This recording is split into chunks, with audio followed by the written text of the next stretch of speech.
10 News starts right now.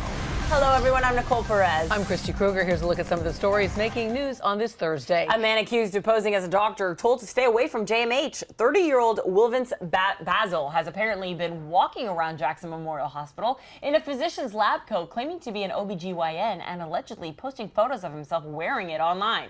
However, records show he holds no such license in Florida. Basil was confronted by authorities and Jackson's attorney with a cease and desist letter. He's not facing charges at this point, but if he ignores those orders, JMH plans to take legal action. Meantime, a longtime teacher out of a job for allegedly choking one of her students in class. Ava Williams was fired from the Watkins Elementary School following a months-long investigation into the incident. The victim claims it happened after the other kids had left for lunch. A teacher backed up his story, saying Williams confessed, but detectives say there was not enough evidence, so no charges were ever filed.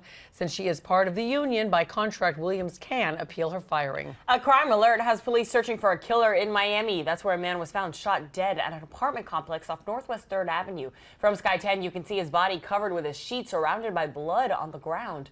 The victim is believed to be 20 and 30 years old. Police still don't have a description of the shooter. Listen to Local 10's podcast, The Florida Files, wherever you are, whenever you want. Just say, Alexa, play the Florida Files podcast. Getting the latest episode of Florida Files. Here it is from TuneIn. Previously on the Florida Files. Or just ask Siri, I want to hear the latest Florida Files podcast. Here's the newest episode of the Florida Files.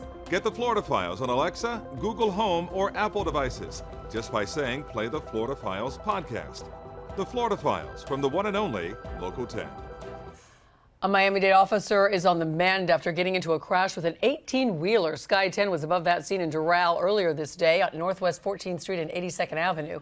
The wreck did damage the side of the SUV the officer was in. The cop was taken to the hospital just as a precaution, though, and is expected to be okay. As breaking news happens, we have you covered on air and online. Head to local10.com all day long for more local news coverage and updates.